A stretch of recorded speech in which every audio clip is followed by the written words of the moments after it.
Lo juro. Estamos presenciando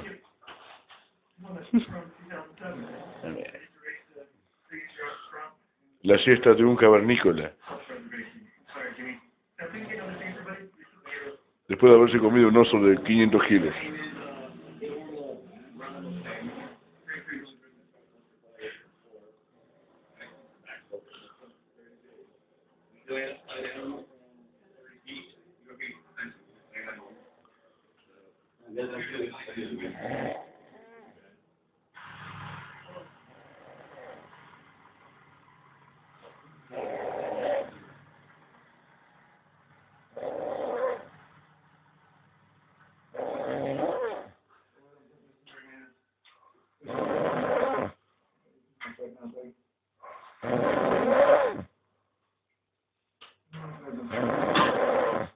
Ahí cuando está poseído le clavó un piso.